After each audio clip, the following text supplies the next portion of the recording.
um, si pangan ani amount aning log n, so na may log n sa scientific calculator, so that's why papakuan on tamo. So dito next is after getting the estimate number of clauses, you will determine that the range which stands for the r is equal to the highest value minus to the lowest value. And next you can obtain na the class size which stands for letter c, that's equal to range over the estimate number of classes which is the k. So number 4, set the lowest value as the first lower limit and get the upper limit which is equal to the first lower limit plus the class size minus 1, and then do the same process again until you reach the class limit that includes the highest value from the data. Okay, so this is the example. Now construct the frequency polygon for the following data. So 11, 19, and so on, 16, and 10 na putol. So solution. First, we will determine the estimate number of classes. That's k is equal to 1 plus 3 log n, where n here is equal to 60. So the number of population. So kung ipunitan na lang naa sa nga data sa polygon, this is equal to 60 na. Napo ni diri, 60 diri. So 6 times 10 is equal to 60. Kung ipunin na to sa katag sa this is 60. So the total population of the data is 60. So we have n is equal to 60. So we'll get na the amount of log 60, no, log n. So we will determine first the estimate number of classes, where k is equal to 1 plus 3 log 60. So first, we will determine first na inside the parentheses logs n. So that's equal to imo na scientific calculator. Log n is equal to para nasa sud sa parentheses 1.77881512, and then ato na ni-simplify. So 1 plus 3 sud sa parentheses 1.778512. Next, we will multiply 3 times 1.778512. That's equal to 5.3344536, and then we add up to 1. So that's equal to 6.3344536, and then this is the class size. So meaning tao atong gibasihan ani. So we will round off to the whole number. So 6.3344536 na. So that's k is equal to 6 na. So therefore, 6 is the estimate number of classes in this data. 6. Okay, now we can get na the range. So from the highest limit minus the lowest limit sa data.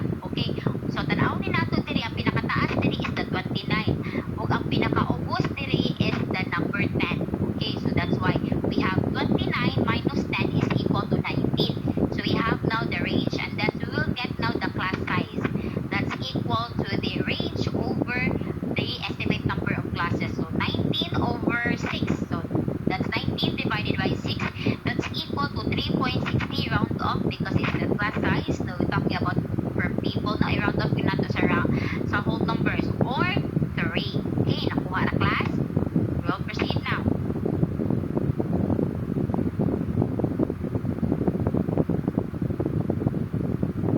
Okay, next.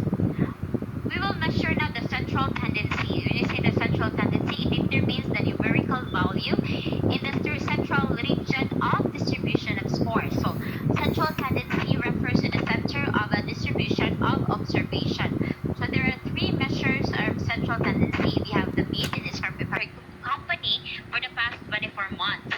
So, the following numbers represent the number of hours Alicia has worked on her website for each of the past 7 months. So we have here, kung mo ni siyang gitrabahuan niya for the past 7 months. We have the 24 hours, 25, 31, 50, 53, 66, 78 hours. Mo na siya. What is the mean number of hours that Alicia worked on her website each month? So we have nanatay data. Add the numbers to determine the total number of hours we work. So we have 24, 25, 31, 50, 53, 66, 77. That's equal, the sum of it is equal to 329 divided by number of data. 1, 2, 3, 4, 5, 6, 7. So we will divide it by 7. So we have the mean na is equal to 47. So what's the mean or the average average number of hours that Alicia worked on her website each month. So, kuha ra. That's for the mean, no? For the group data. So, we have here the weighted mean. Okay. So, when we say the weighted mean, that's equal to the EFX over N. So, we're in the WM, that stands for weighted mean. So, F is for the frequency, X is for the score, EFX is the sum of the product of the frequency and score, and N is the total frequency. So, muna siyang formula sa weighted mean. For example, okay, so there are 1,000 notebooks sold at 10 each. 500 notebooks na sold for 20 each. 500 notebooks na sold for 25 each. And 100 notebooks na sold for 30 each. We will compute what is the weighted mean. So, we will prepare now the frequency distribution. We have here the notebooks price. We have the 10, 20, 25, 30. Marigi mention. They're given sa ato ang nasa babaw. Okay, we have the frequency.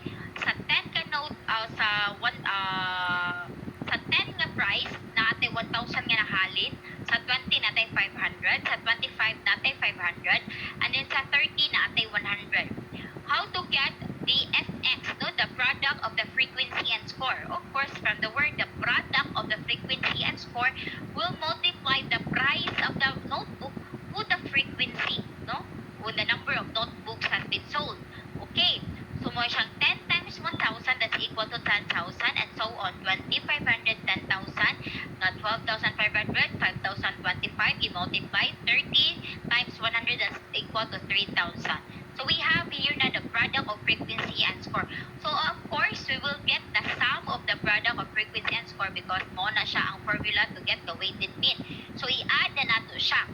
That's equal to EFX is equal to 35,000. And of course, we add up, of course, the frequency, the total frequency to get the N, the total frequency. That's 2,100. And now we come up with the given, no, based on our formula EFX over N. So therefore, our weighted mean here is equal to 35,500 divided by 2,100. That's equal to 16.90. Kuha na class? Yes, miss. Next, we have here the group data. Dapat na sabihin how to solve for the value of mean given the group data or the frequency distribution, wherein the median is equal to EFXM divided by N. That's F for frequency, XM for the class mark, EFX for the sum of the product of the frequency and score, and N is the total frequency. Example. So the tables below summarizes the weights of the cubs.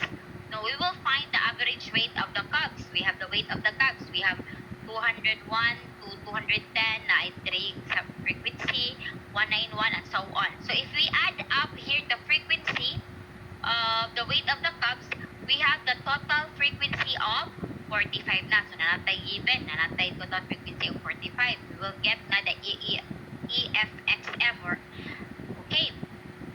So here na, nag-one po distribution frequency. So this here, we have the table na, nagtamag pa nga table, no? Okay, so we have the weight of the cubs, no, kanina, and the frequency na. How to come up with the class mark? Sakto ba po, XM is yung class mark. How to come up with the class mark? You only have to add the 201 plus 210 divided by 2, no? To get the class mark. So what is in between, no? You add up the 201 to 210 divided by 2, you will get na the class mark, which is the 205.5, no? And so on. 191 plus 200 divided by 2, that's 195.5.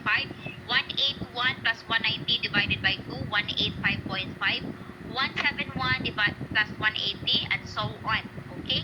After that, we will get the product of the frequency and the class mark, no? Ato siya kwaon ng product. So next is we have 3 times 205.5, that's equal to 6.6 and 616.5. And so on. 8 times 195.5, that's 1564 and mo siya.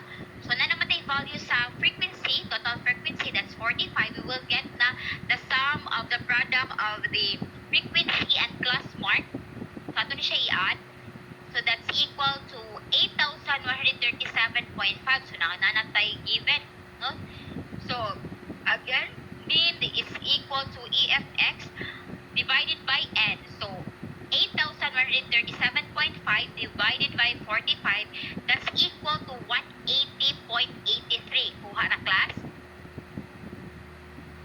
miss. Okay, next, we will proceed now to the median. When we say median, the median or MD is the value in the distribution that divides or and arranged kayo ba ang parentheses, ascending or descending, set into two equal parts, but mostly we will use the ascending. So it is the midpoint or middlemost of distribution of the score. So 50% of the scores falls above it and 50% falls below it. So ang kaning median, it is also known as the 50th percentile. So how to compute the median? So ang group data, the median is obtained by inspecting the middlemost value of the arranged distribution either in ascending or descending order. It can be solved using the formula n plus 1 divided by 2. So find the median of the following prices. For example, we have here the 50, 55, 60, 65, 12, 35, 48. And then again, we will arrange the data. So ascending order, we have 12, 35, 48, 50, 55, 60, 67. So pila man ka mong data? 1, 2, 3, 4, 5, 6, 7. So we have n is equal to 7. So MD is n plus 1. So 7 plus 1 divided by 2. So 8 divided by 2 is equal to 4. A fourth score, that's our median, ang ikaupat, nga naa sa ikaupat. 1, 2, 3, 4. So meaning, our median here is the 50 pesos. Okay? The price of 50. Another example.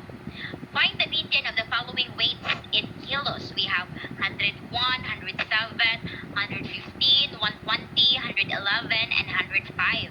So we'll arrange the numbers in ascending order.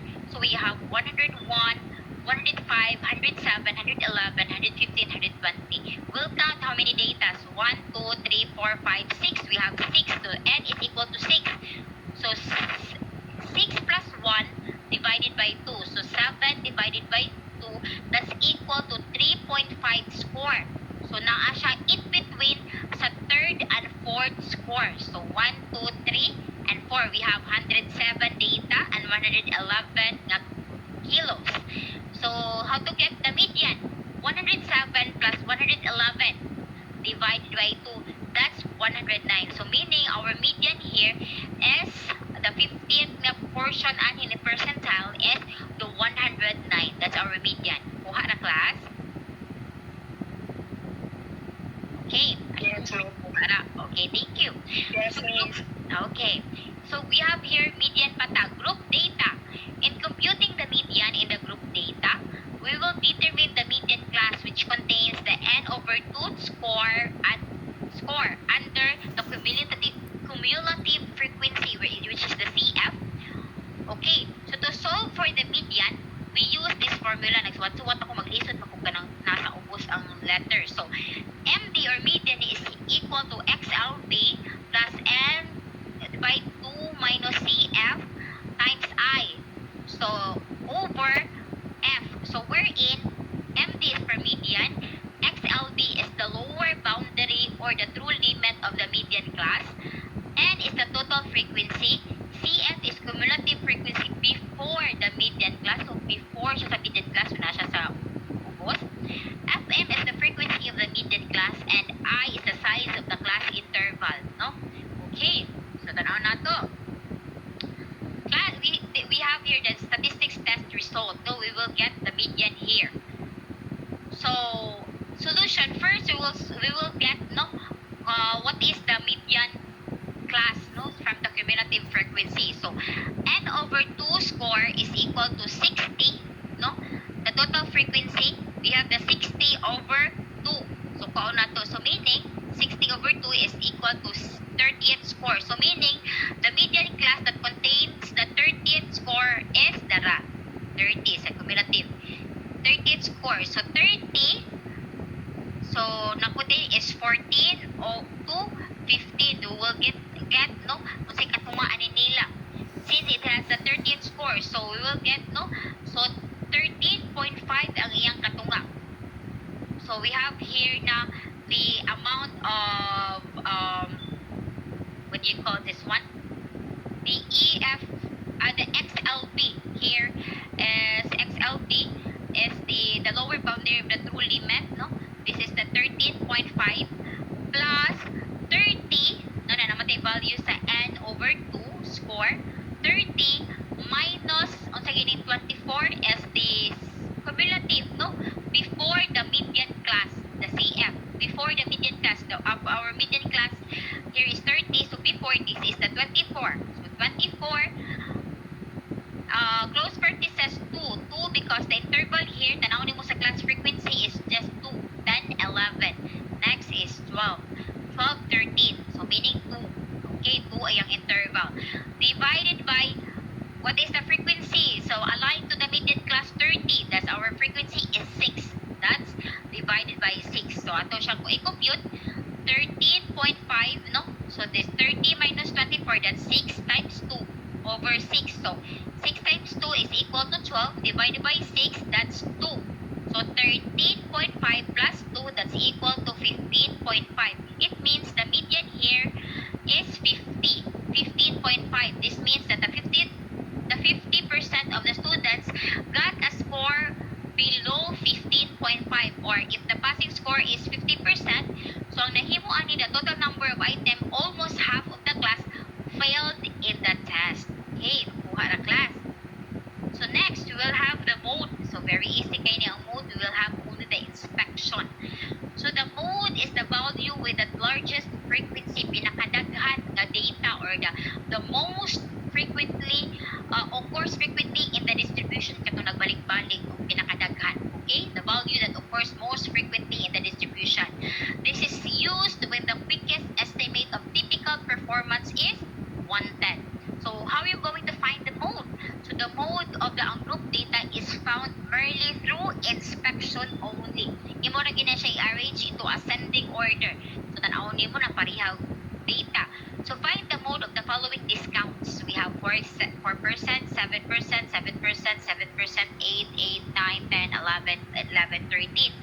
So sa tanaw na to, asa man ang most frequently nga nagbalik-balik nga data, no, in terms of distribution. Of course, no, tanaw na to ang 7 jud. By having an inspection, the mode here is the 7% since it has the largest frequency. No, kadaghan siya nagbalik-balik. 1, 2, 3, 8, 8, 9. So 1 na siya. Nay nangutanan ako gapon, what if miss 9 nag-equal? Say, for example, si 7% nag-equal sa 8%, tulog pud siya. So duhasad ang ato ang mode, the 7% and the 8%. That's what we call the bimodal. Okay, wala siya. Next, we have here the percentile, no, the last topic nato for today. When we say the percentiles is a one way of assessing performance is by the use of the percent. Pas kita nila mo na yung mga scale, no, sa pagkuha. So the percentiles are the score or points that divide the distribution into 100 equal parts, no. At i-assume na 200, kung sa sale pa ang 100% na to ana, it's the original amount. Okay, so for example, consider the situation if si Juan get a score of 60 and rank in the class of 150 students, it means that 150 minus 9, so it is equal to 141 students below his rank. So if kung na to ang percentage, that's 141 over 50, that's 0.094 times